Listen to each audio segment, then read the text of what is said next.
Fala pessoal, paz, aqui é TT e na nossa série de episódios sobre relacionamentos, hoje eu vou falar sobre o relacionamento com as coisas, com a obra criada. Eu já adianto desde já que esse deve ser o nível mais inferior das nossas relações. O ponto de partida para tudo sempre tem que ser o começo delas. Pode parecer até um absurdo falar isso, mas está cheio de gente que quer começar a refletir sobre um tema começando já pela metade do caminho e não pelo início. Qual foi o começo de tudo que pode iluminar sempre as nossas reflexões, especialmente sobre os nossos relacionamentos? O relato da criação. É preciso começar por aí. Quando Deus criou o ser humano e todas as coisas, como foi que ele criou? O que ele tinha como intenção? Que orientações que ele deu? No livro do Gênesis, no capítulo 1, a gente pode ler que Deus criou o tempo, o espaço, as coisas, as pessoas. Depois de criar o ser humano como a sua imagem e semelhança, ele os abençoou e disse para crescerem, para se multiplicarem e para dominarem sobre todas as coisas criadas. Se a gente prestar atenção só nisso que eu acabei de falar, já dá pra gente avaliar toda a nossa vida e ir percebendo onde é que a gente está se perdendo. Muitas vezes a gente se coloca no caminho de Deus, a gente quer estar na presença dele, diz que renuncia à vida velha, às idolatrias, quando na realidade a gente continua a levar uma vida onde Deus não é o Senhor, onde a vontade dele não é acolhida por nós no nosso cotidiano, onde nós não vivemos segundo aquilo que ele nos criou para viver. Muitas vezes nós temos ídolos, e ídolo não é como muitos podem pensar.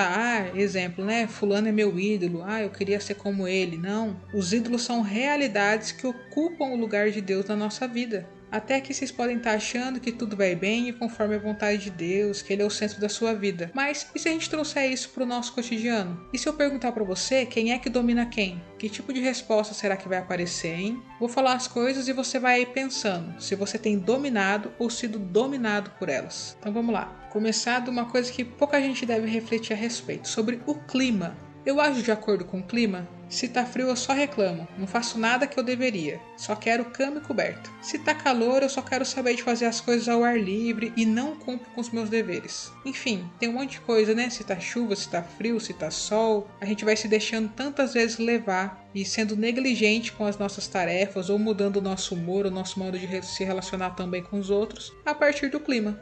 Sobre os acontecimentos. Quem é que domina quem? Dependendo do que acontece durante o meu dia, o resto dele e até da semana estão comprometidos? Eu fico para baixo, acabada, chateada, murmurando? Meu Deus do céu, meu pedido do iFood que não chega nunca. Caraca, fiz uma compra por internet e mandaram o produto errado. Levei uma fechada no trânsito. E a partir desses acontecimentos simples, o meu dia, a minha semana acabaram? O mundo acabou? Como é que eu lido com essas situações onde acontece o que eu não esperava e eu não gostaria? Eu perco a minha paz? Um outro nível de relacionamento com as coisas, com o dinheiro. A minha vida gira em torno de adquirir dinheiro, de manter dinheiro ou de gastar dinheiro. Quando eu tô sem saldo na conta ou sem limite no cartão e eu não posso comprar uma coisa que eu queria ou que todo mundo tem. É como se fosse a morte para mim.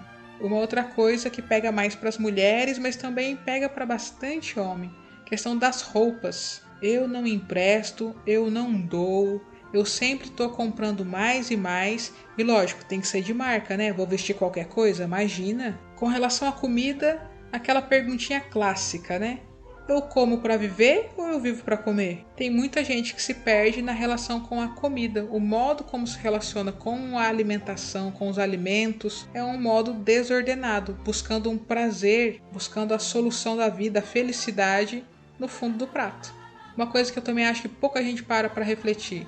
Como é que está a minha relação com os animais de estimação? A minha vida gira em torno do meu cachorro, do meu gato, do meu passarinho. Eu sou tipo, abre aspas aí, né? Mãe, pai de pet. Eu gasto mais do meu salário com o bem do bicho do que com o meu crescimento profissional, com meus estudos, ou até mesmo com fazer caridade com as pessoas que estão passando necessidade. Agora, aquela tentação que está aí na mão, né? E o seu celular? Como é a sua relação com ele? Eu sempre quero ter o último modelo? Eu cuido dele como meu maior bem? Um dia com o celular na assistência técnica é tipo um dia de luto para mim, como se alguém tivesse morrido. Eu tenho que estar com ele 24 horas sendo o centro da minha vida e dizendo o que eu faço, o que eu deixo de fazer, direcionando a minha atenção?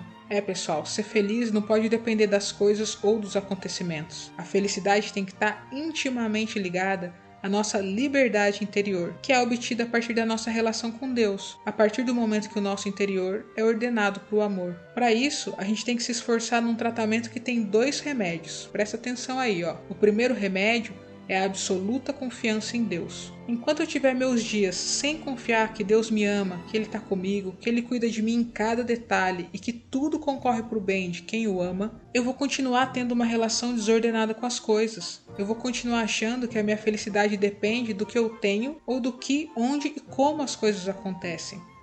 E o segundo remédio é a conversão da nossa mente, a metanoia, a mudança de mentalidade. Enquanto eu pensar como a sociedade de hoje, com valores tão paganizados, onde o que vale é o ter, é o aparecer, ficar sempre buscando entrar na forma de uma sociedade egoísta, hedonista, relativista, a minha vida não vai estar ordenada para o amor. A gente tem que se relacionar com as coisas da mesma forma como Jesus se relacionou com elas, dando o devido valor para cada uma. Não é que a gente não pode ter coisas ou ficar triste diante de alguns acontecimentos, mas isso não tem que ser o que determina a nossa vida, nossa busca por Deus, nossa felicidade. São Francisco de Sales escreveu orientando aos leigos no livro Filoteia que o problema é ser rico de espírito, e que isso acontece independente dos bens materiais que a pessoa tem. Ele falou o seguinte: rico de espírito é todo aquele que tem o espírito em suas riquezas, ou a ideia das riquezas em seu espírito. Pobre de espírito é todo aquele que nenhuma riqueza tem em seu espírito, nem tem o seu espírito nas riquezas.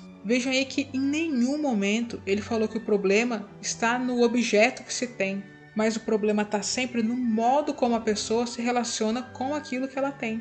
Por isso é tão importante a gente olhar para o nosso interior e ver se a gente tem dominado a criação como Deus nos ordenou em Gênesis 1, ou se a criação é que tem dominado a gente, nos tem prendido a ela.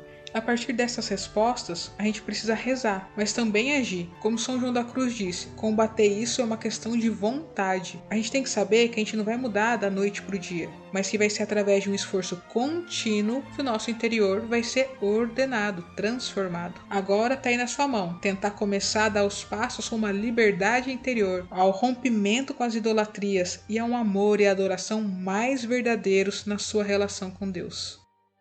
Qualquer dúvida, comentário ou sugestão, me manda por direct lá no Insta, @FSTT. E se você quiser ter acesso a mais conteúdo tipo esse, acesse o site fstt.net. E nós seguimos juntos, verso lauto.